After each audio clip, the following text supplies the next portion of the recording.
Guys, किसी भी sentence में एक्शन दो तरह का हो सकता है। पहली स्थिति में सब्जेक्ट यानी कि जो कर्ता होता है, जो उसमें कार्य करता है, वो खुद काम करता है। इनकी इंग्लिश तो हम आसानी से बना लेते हैं, जैसे मैं पत्र लिखती हूँ। अगर हम इसका इंग्लिश बनाए तो हम बना सकते हैं आई राइट अ लेटर। ये प्रेजेंट इंडेफिनिट का सेंटेंस है। ता हूँ ते है होता है, तो हम प्रेजेंट इंडेफिनिट में सब्जेक्ट के बाद डायरेक्ट वर्ब का यूज कर देते हैं, आई राइट अ लेटर। वह खाना बनाती है, ये भी हमारा प्रेजेंट इंडेफिनिट का सेंटेंस है, सी कुक्स द फूड। मैंने अपने जूते पॉलिश किए, आई पॉलिश्ड माई शूज। इसमें हम पास्ट इंडेफिनिट का था, इसलिए सब्जेक्ट के बाद डायरेक्ट वर्ब का सेकंड फॉर्म यूज किए, तो इसकी इंग्लिश हम आसानी से बना दिए। लेकिन दूसरी स्थिति में सब्जेक्ट यानी कि जो कर्ता होता है वो किसी और से काम करवाता है। जैसे मैं पत्र लिखवाता हूँ, यहाँ पे हम बोल रहे थे मैं पत्र लिखता हूँ, मैं खुद से लिख रही थी, मैं सब्जेक्ट थी, सब्जेक्ट खुद से कार्य कर रहा था। लेकिन यहाँ पे मैं बोल रही हूँ मैं पत्र लिखवाता हूँ, मैं खुद नहीं लिखता हूँ, किसी और से लिखवाता हूँ। वो अपनी माँ से खाना बनवाती है, मैंने अपने जूते पॉलिश करवाए। मैं रविवार को बाल कटवाऊंगा, मैं अपना घर पेंट करवा रहा हूँ, मुझे पंखा रिपेयर करवाना है। यहाँ पे जो सब्जेक्ट है वो खुद से कार्य नहीं कर रहा, बल्कि दूसरे से करवा रहा है। खुद से जो काम करते हैं उसकी इंग्लिश हम आसानी से बना लेते हैं, लेकिन जब दूसरे से कोई काम करवाते हैं उसकी इंग्लिश बनाने की बारी आती है तो हम कंफ्यूज हो जाते हैं। दिन भर में बहुत सारे सेंटेंसेस आप ऐसे बोलते हैं जिसमें आप खुद कार्य नहीं करते बल्कि दूसरों से करवाते हैं। खुद से काम करने का इंग्लिश बनाना आसान है, लेकिन दूसरे से काम करवाना की इंग्लिश बनाने में हमें प्रॉब्लम आती है कि कैसे उन सेंटेंसेस को हम फ्रेम करें। जैसे लिखना का राइट, बट लिखवाना का हमें डिक्शनरी में नहीं मिलेगा। काटना का कट, लेकिन कटवाना का हमें नहीं पता।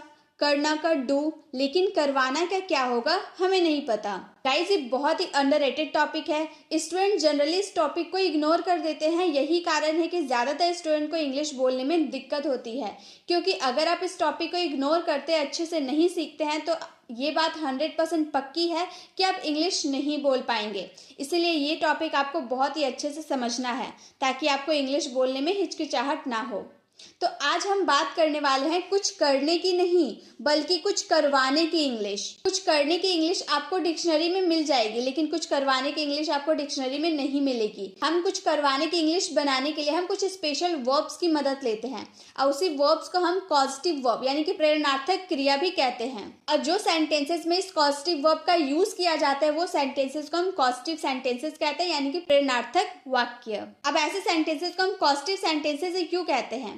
तो ऐसे सेंटेंसेस को हम पॉजिटिव सेंटेंस इसलिए कहते हैं क्योंकि इसमें जो सब्जेक्ट है वो खुद तो काम नहीं करेगा, लेकिन इस काम को करने का प्रेरणा, उसका कारण यानी कि कॉज जरूर होता है। जैसे राम ने मुझसे पत्र लिखवाया, ये है राम, यहाँ पर मैं पत्र लिख रहा हूँ। तो यहाँ पे राम खुद पत्र नहीं लिख रहा बल्कि वो किसी और से लिखवा रहा, लेकिन पत्र लिखने का कारण कौन है? राम ने ही पत्र लिखने को कहा, इसलिए तो ये लिख रहा है। तो यहाँ पे जो सब्जेक्ट होता है वो कारण होता है, किसी भी काम का होने का कारण होता है, लेकिन वो खुद कार्य नहीं करता है। मैंने अपनी मम्मी से कपड़े धुलवाए, तो यहाँ पे कपड़ा कौन धो रहा है? मम्मी धो रही है, लेकिन धुलवाने का कारण कौन है? कौन धुलवा रहा है कपड़ा? मैं धुलवा रही हूँ। तो आप ये बात समझ गए होंगे। तो अब आप ये बात समझ गए होंगे कि कॉज वर्ड से ही कॉजेटिव वर्ड बना है, इसलिए ऐसे सेंटेंसेस को हम कॉजेटिव सेंटेंस यानी कि प्रेरणार्थक वाक्य कहते हैं। अब आप ये बात समझ लीजिए कि ऐसे सेंटेंसेस को हम इंग्लिश में कैसे बनाते हैं। जैसे कि मैंने पहले ही आपको बताया कि इनकी इंग्लिश बनाने के लिए हम कुछ स्पेशल वर्ब्स की मदद लेते हैं जिन्हें हम कॉजेटिव वर्ब कहते हैं, और ये मुख्यतः 5 होते हैं: make, get, have, let, help. बस ये 5 ऐसे कॉजेटिव वर्ब होते हैं जिनका हेल्प लेकर आप किसी से कोई काम करवा सकते हैं। अब आप ये कहेंगे कि इन सारे वर्ड्स को तो आप जानते हैं। मेक का मतलब होता है बनाना, गेट का मतलब होता है पाना, हैव का मतलब होता है पास होना, ये हम हेल्पिंग वर्ब के रूप में यूज करते हैं। लेकिन इन्हीं सब वर्ड्स को हम स्पेशल तरीके से भी यूज कर सकते हैं किसी से कोई काम करवाने के सेंस में। गाइस, आपको कॉजेटिव वर्ब को यूजेस सीखने से पहले आपको कॉजेटिव सेंटेंसेस के स्ट्रक्चर को सीखना होगा। किसी भी कॉजेटिव सेंटेंसेस को बनाने के 2 स्ट्रक्चर होते हैं, एक होता है एक्टिव कॉजेटिव वर्ब और दूसरा होता है passive causative verb. Active causative verb क्या होता है? किसी भी सेंटेंस जब काम करने वाला व्यक्ति यानी कि डूअर या पर्सन ज्यादा महत्वपूर्ण होता है, यानी कि जब कोई काम करने वाला व्यक्ति पर जोर स्ट्रेस दिया जाता है तब वो एक्टिव कॉजेटिव वर्ब में होता है, क्योंकि ऐसे सेंटेंसेस में डूअर एक्टिव होता है। जो डूअर जो व्यक्ति होता है, जो काम को करता है, वो एक्टिव होता है। डूअर के बारे में पहले ही बता दिया जाता है। हमारा फोकस सबसे ज्यादा किस पे होता है? डूअर पे, जो वो काम को करता है ना, उस पे ज्यादा फोकस दिया जाता है। जैसे कि मैं रोहन से पत्र लिखवाती हूँ। मैं किससे पत्र लिखवाती हूँ? रोहन से। तो यहाँ पे पत्र लिखने का काम कौन करेगा? रोहन करेगा। तो ज्यादा फोकस किस पे दिया जा रहा है? रोहन पे दिया जा रहा है। ज्यादा जोर किस पे दिया जा रहा है? रोहन पे दिया जा रहा है, क्योंकि जो रोहन है वो डूअर है और एक्टिव कॉजेटिव वर्ब में डूअर पे ज्यादा स्ट्रेस दिया जाता है। टीचर मुझसे इंग्लिश बुलवाती है। तो टीचर किससे इंग्लिश बुलवाती है? मुझसे बुलवाती है। तो मुझ पे ज्यादा जोर दिया जा रहा है, क्योंकि मैं इंग्लिश बोलने का काम कर रही हूँ। तो एक्टिव कॉजेटिव वर्ब में ऐसे सेंटेंसेस आते हैं जिसमें डूअर पे ज्यादा जोर दिया जाता है। जो वो काम को करता है उस पे ज्यादा स्ट्रेस दिया जाता है, वो हमारे लिए इंपॉर्टेंट होता है। लेकिन पैसिव कॉजेटिव वर्ब में ऐसा नहीं होता है। पैसिव कॉजेटिव वर्ब में जब किसी सेंटेंस में कोई काम यानी कि वर्क, जो एक्शन होता है, वो चीज जिस पर काम हो रहा है ज्यादा महत्वपूर्ण होता है और उसके बारे में पहले ही बता दिया गया होता है, तब वो पैसिव कॉजेटिव वर्ब होता है। जैसे मैंने पत्र लिखवाया, लेकिन किससे लिखवाया ये मैंने नहीं बताया। मैंने सिर्फ इतना बोला कि मैंने पत्र लिखवाया। तो यहाँ पे सारा जोर जो दिया जा रहा है वो पत्र लिखवाने पे दिया जा रहा है। जो सामान है, जो काम हो रहा है, उस पे ज्यादा स्ट्रेस दिया जा रहा है, ना कि उस पे दिया जा रहा है कि जो पत्र लिख रहा है। यहाँ पर मैंने किसी का भी जिक्र नहीं किया कि कोई पत्र लिख रहा है, रोहन पत्र लिख रहा है, मोहन पत्र लिख रहा है, कौन पत्र लिख रहा है, मैंने ये नहीं बताया। मैंने सिर्फ इतना बताया कि मैंने पत्र लिखवाया। किससे लिखवाया मैंने वो नहीं बताया। तो पैसिव कॉजेटिव वर्ब में ऐसे सेंटेंसेस ही आते हैं जिसमें आप डूअर का जिक्र नहीं करते। अगर आप डूअर का जिक्र करना चाहते हैं तो लास्ट में आपको बाय करके ऐड करना होता है, लेकिन अगर ज्यादातर केस में हम डूअर का जिक्र नहीं करते, क्योंकि हम अंडरस्टूड रहते हैं कि आखिर मैंने पत्र लिखवाया होगा तो किसी से तो लिखवाया होगा, इसलिए हम यहाँ पर डूअर का जिक्र नहीं करते। बस ज्यादा हमारा फोकस किस पे जाता है? जो काम हो रहा है उस पे हमारा ज्यादा फोकस होता है। एक्टिव कॉजेटिव वर्ब वाले सेंटेंसेस को बनाने के लिए हम 5 कॉजेटिव वर्ब का यूज कर सकते हैं। पहला हमारा है मेक, गेट, हैव, लेट और हेल्प। इन पांचों कॉजेटिव वर्ब का यूज करेंगे हम एक्टिव कॉजेटिव वर्ब में वर्ब के फर्स्ट फॉर्म के साथ। आप कोई सा भी सेंटेंस मेक से बनाओ, गेट, हैव, हेल्प, किसी से भी सेंटेंस बनाओ, उसमें आपको वर्ब का फर्स्ट फॉर्म का यूज करना है। लेकिन पैसिव कॉजेटिव वर्ब में आपको सिर्फ गेट और हैव का ही यूज करना है, वो भी वर्ब के थर्ड फॉर्म के साथ आपको यूज करना है। ठीक है, आपको ये बात ध्यान रखनी होगी कि एक्टिव कॉजेटिव वर्ब बनाने के लिए आपको 5 कॉजेटिव वर्ब का यूज करना है वर्ब के फर्स्ट फॉर्म के साथ। अब पैसिव कॉजेटिव वर्ब बनाने के लिए आपको 2 सिर्फ कॉजेटिव वर्ब का यूज करना है, गेट और हैव का, वो भी वर्ब के थर्ड फॉर्म के साथ। तो ये आपको क्लियर हो गई। चलिए अब सेंटेंसेस को बना के देखते हैं। सबसे पहले हम मेक के यूजेस को सीखते हैं। मेक को हम नॉर्मली लैंग्वेज में बनाना कहते हैं, कोई भी काम बनाना। इसके फॉर्म्स भी होते हैं मेक, मेड, मेड, बनाना, बनाया, बना चुका है। तो इसके फॉर्म्स होते हैं। मेक का यूज हम बनाने के सेंस में करते हैं। मेक के साथ अगर हम वर्ब का यूज कर देंगे तो ये बनाना नहीं बल्कि कराना या फिर करवाना हो जाएगा। मेक का जनरली यूज हम तब करते हैं किसी से कोई काम करवाने के लिए, जब आपके वाक्य में थोड़ा सा जोर का भाव छिपा हो, आप किसी को फोर्स देकर कोई काम करवा रहे हो। चलिए वो सेंटेंस में आपको मैं और भी अच्छे से क्लियर कर दूंगी। सबसे पहले हंसना, हंसना को हम इंग्लिश में बोलते हैं लाफ, हंसाना, मेक लाफ हो जाएगा। तो हम मेक के साथ वर्ब का यूज कर दिए, मेक प्लस लाफ, ये हमारा वर्ब है। पकाना का कुक, पकवाना का मेक कुक, दौड़ना का रन, दौड़ाना का मेक रन, रोना का विप, रुलाना का मेक विप। तो जब भी आप किसी वर्ब के साथ मेक का यूज कर देते हैं तो वो बनाना नहीं बल्कि करना या करवाना हो जाएगा। मेक का यूज हम करेंगे when the sense of to force someone to do something is hidden in a sentence. मतलब मेक का यूज हम तब करेंगे जब आप किसी भी जिससे आप काम करवा रहे हो उसको फोर्स देकर करवा रहे हो। आप खुद काम नहीं कर रहे बल्कि दूसरे से जो करवा रहे हो वो किसी को फोर्स देकर कोई काम करवा रहे हो। इसका स्ट्रक्चर होता है, सबसे पहले हम सब्जेक्ट यूज करेंगे, देन मेक का यूज करेंगे, देन पर्सन, जो भी पर्सन से आप कोई काम करवा रहे हो वो पर्सन को इंक्लूड करेंगे, देन वर्ब का first form and the last other words. अगर आपके अदर वर्ड्स बचते हैं तो आप लगाइएगा, नहीं बचते हैं तो कोई बात नहीं, हम नहीं लगाएंगे। और यहाँ जो मेक है ना गाइस, मेक आपके सब्जेक्ट और टेंस के अकॉर्डिंग अपने फॉर्म को बदल सकता है, लेकिन यहाँ जो वर्ब का फर्स्ट फॉर्म है ये कभी नहीं बदलेगा। चाहे आप कोई सा भी टेंस ले लो, पास्ट टेंस ले लो, फ्यूचर टेंस ले लो, कोई सा भी टेंस ले लो, कोई सा भी सब्जेक्ट ले लो, वर्ब चेंज नहीं होगा बल्कि मेक चेंज होगा। मेक का मेड, मेकिंग, मेक्स जो भी होगा वो चेंज होगा, लेकिन वर्ब चेंज नहीं होगा। ये आपको याद रखनी है। जैसे मैं रोहन को हंसाता हूँ, पहले हम सेंटेंस को पहचानेंगे ये कौन सा टेंस है। मैं रोहन को हंसाता हूँ, ता हूँ, ते है, ये हमारा प्रेजेंट इंडेफिनिट का सेंटेंस होता है और सब्जेक्ट हमारा है मे के लिए आई का यूज करेंगे। देन सब्जेक्ट हम लोगों ने यूज कर दिया आई, उसके बाद मेक का यूज करना है। प्रेजेंट इंडेफिनिट में हमारा सब्जेक्ट के बाद वर्ब का फर्स्ट फॉर्म ऐड होता है, इसलिए वर्ब का फर्स्ट फॉर्म मेक हम लोगों ने लिख दिया।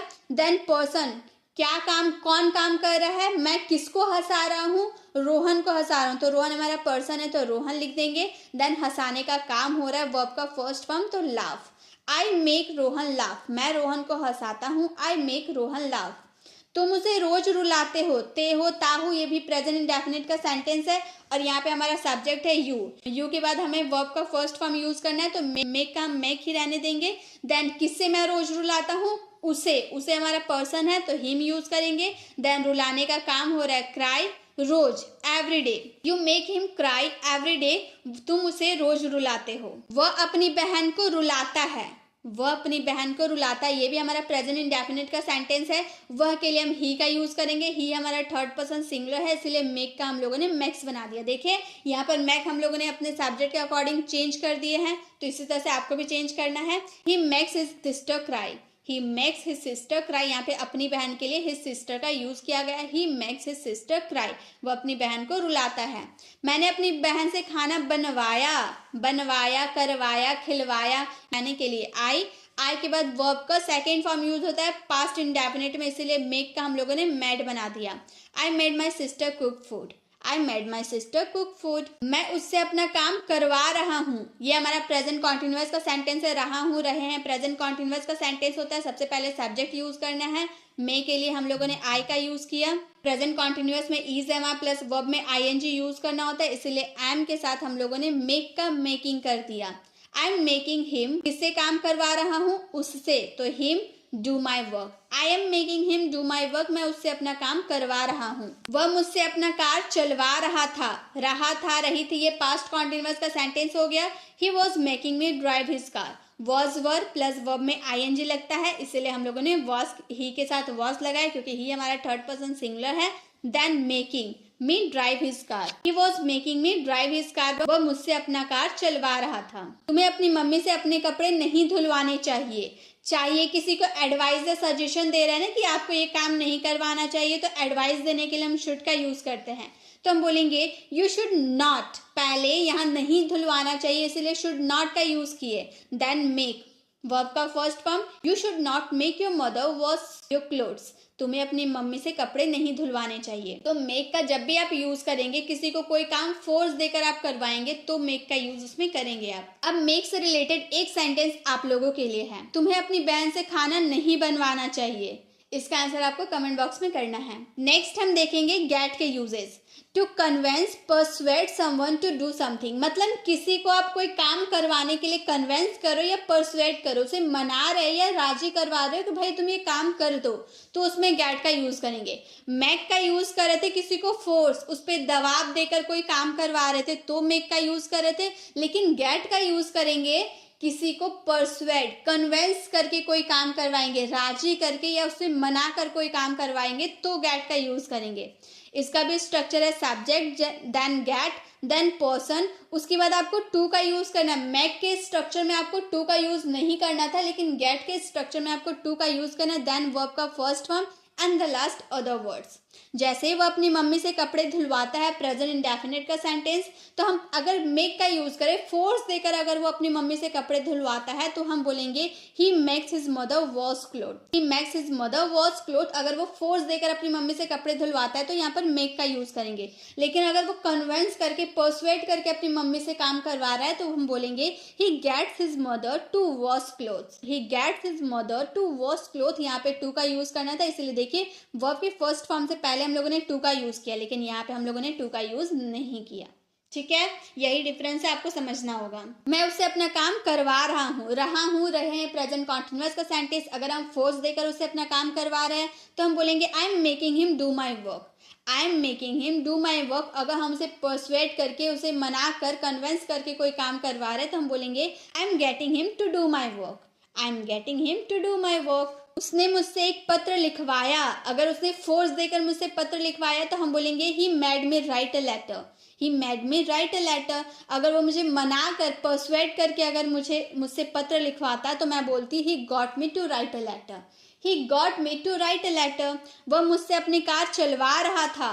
पास्ट कॉन्टिन्यूअस का सेंटेंस, वो मुझसे अपनी कार चलवा रहा था, तो मेक का यूज करेंगे तो बोलेंगे ही was making me drive his car. He was making me drive his car. अगर हम गेट का यूज करेंगे कि वो मुझे कन्विंस करके चला रहा था, he was getting me to drive his car. He was getting me to drive his car। अब गेट का यूजेस भी आप लोगों को क्लियर हो गए, तो एक सेंटेंस गेट से रिलेटेड, वह मुझसे बर्तन धुलवा रहा था। इसका आंसर आपको कमेंट बॉक्स में करना है। नेक्स्ट है हैव। हैव का यूज करेंगे to assign someone to do something, to give someone the responsibility to do something. मतलब हैव का यूज आप तब करेंगे जब आप कोई काम करने के लिए किसी को असाइन करेंगे, किसी को कोई काम सौंप देंगे, रिस्पॉन्सिबिलिटी के तौर पे उसे सौंप देंगे, तो हम उसमें हैव का यूज करेंगे।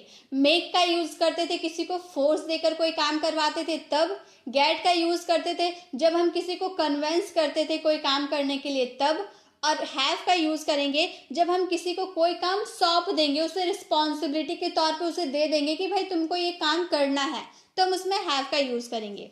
इसका भी स्ट्रक्चर सेम है। सबसे पहले subject, then have, then person. इसमें भी आपको टू का यूज नहीं करना है। मेक में भी आपको टू का यूज नहीं करना है और हैव में भी आपको टू का यूज नहीं करना है, लेकिन गेट में टू का यूज करना है। देन वर्ब का first form and the last other words. मैं अपने असिस्टेंट से अपने सारे छोटे मोटे काम करवाता हूँ। मैं अपने असिस्टेंट को अपना छोटा मोटा काम सौंप कर करवाता हूँ ना, मैं सौंप दूंगा।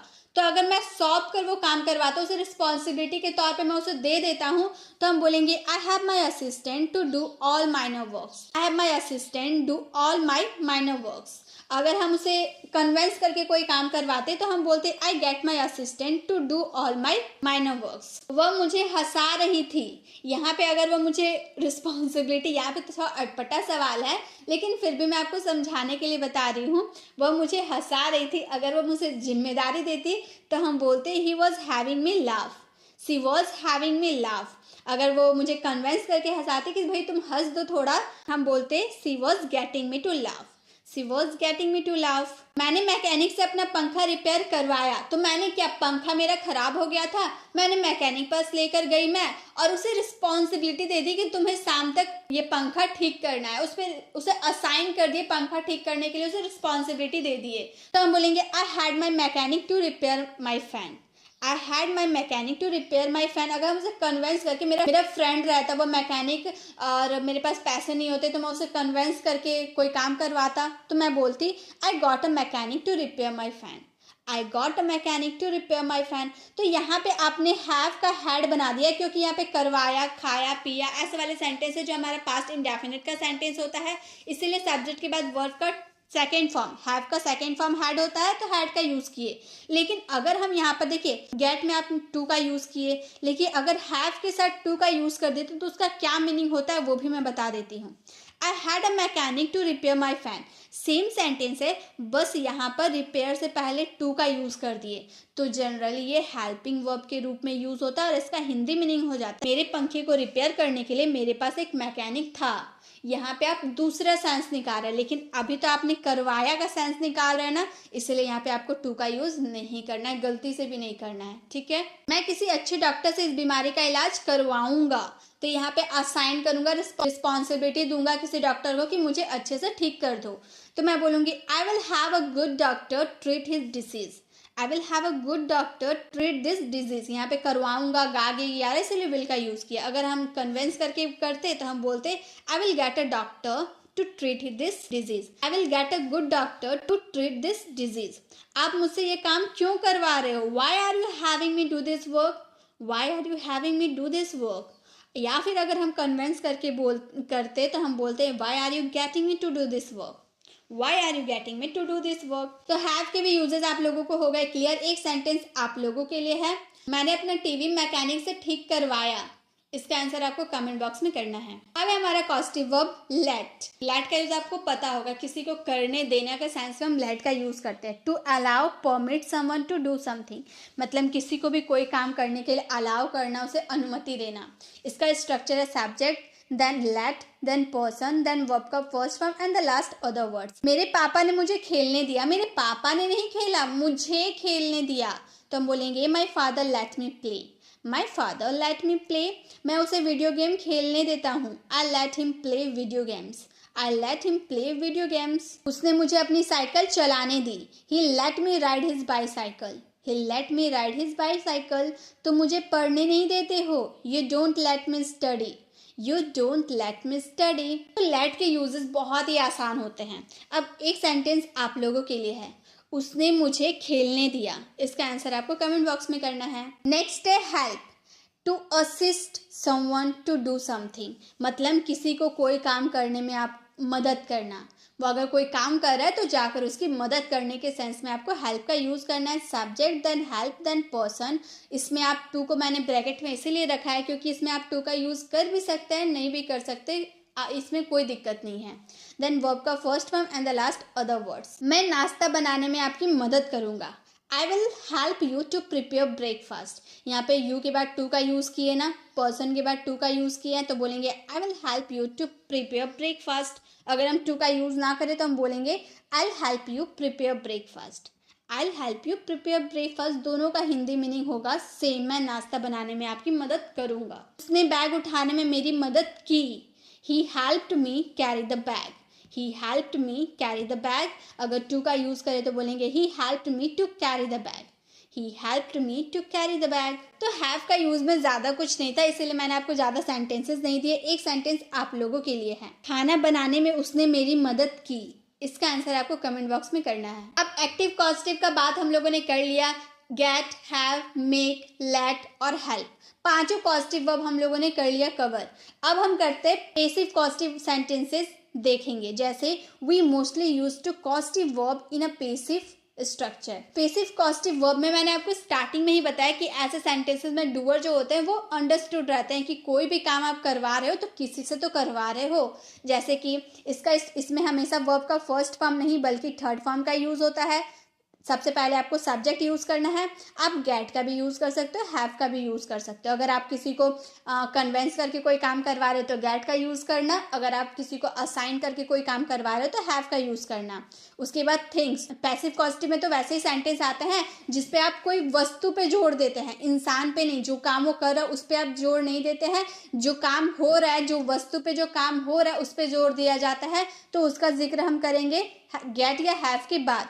उसके बाद वर्ब का थर्ड फॉर्म। उसके बाद आप उस व्यक्ति का जिक्र करना चाहते हैं तो बाय पर्सन, वहां पे कोई भी पर्सन जो होगा उसका नाम लिख सकते हैं। अगर नहीं करना चाहते तो कोई बात नहीं। मैंने अपनी गाड़ी रिपेयर करवाई। अब आप तो अंडरस्टूड होंगे कि गाड़ी रिपेयर हुआ तो किसी मैकेनिक से ही हुआ होगा। अब मैं खुद तो रिपेयर नहीं करूंगी तो किसी मैकेनिक से ही तो रिपेयर होगा, तो मैंने यहाँ पर मैकेनिक का जिक्र नहीं किया है। मैं इस सेंटेंसेस को बनाऊंगी I got my car repaired. सबसे पहले आई, देन मैंने कन्वेंस करके रिपेयर करवाया, देन गॉट का यूज करूंगी। देन थिंग्स, क्या मैंने रिपेयर करवाया? अपनी कार, तो माई कार वर्ब का थर्ड फॉर्म रिपेयर करवाने के लिए repaired.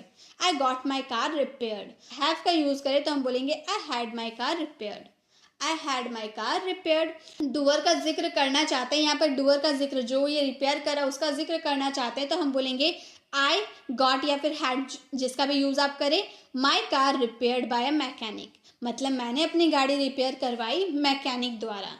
I got my car repaired bye a mechanic या फिर आई had my car repaired bye a mechanic. मैं आज बाल कटवाऊंगा। किससे कटवाऊंगा ये मैंने जिक्र नहीं किया, मैंने सिर्फ इतना बोला मैं आज बाल कटवाऊंगा। I will get the hair cut today. I will get the hair cut today. अगर हैव का यूज करें तो बोलेंगे I will have the hair cut today. I will have the hair cut today. आप यहाँ पे विल हैव का use देखकर आप इसे फ्यूचर परफेक्ट में मत लेके जाइए, ये आपको बोलने पे डिपेंड करता है कि आप किस वक्त कौन सा बात बोल रहे हैं, ठीक है। वह सब कुछ करवाता है, वह सब कुछ करवाता है, किससे करवाता है नहीं बताए हैं।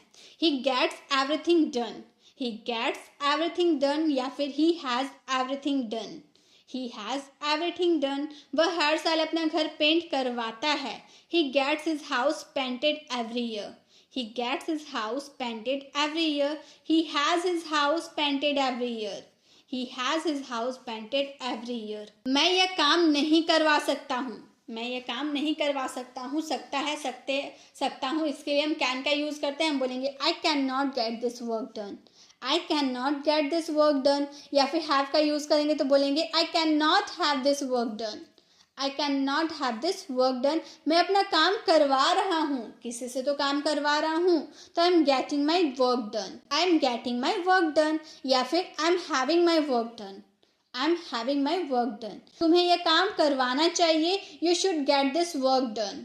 You should get this work done. या फिर you should have this work done.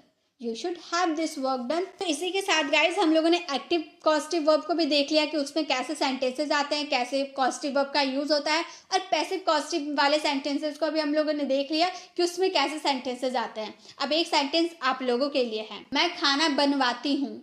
इसका आंसर आपको कमेंट बॉक्स में करना है. गाइस वीडियो कैसे लगी, वीडियो को कमेंट बताना बिल्कुल भी ना भूले. अच्छी लगी तो लाइक ज़रूर करें. अगर आप चैनल पर नए अभी तक हमारे चैनल को सब्सक्राइब नहीं किए तो जल्दी से करके बेल आइकन को ज़रूर क्लिक करें ताकि आने वाली वीडियोज़ की नोटिफिकेशन आपको मिलती रहे. मिलते हैं नेक्स्ट वीडियो में. तब तक के लिए कीप लर्निंग.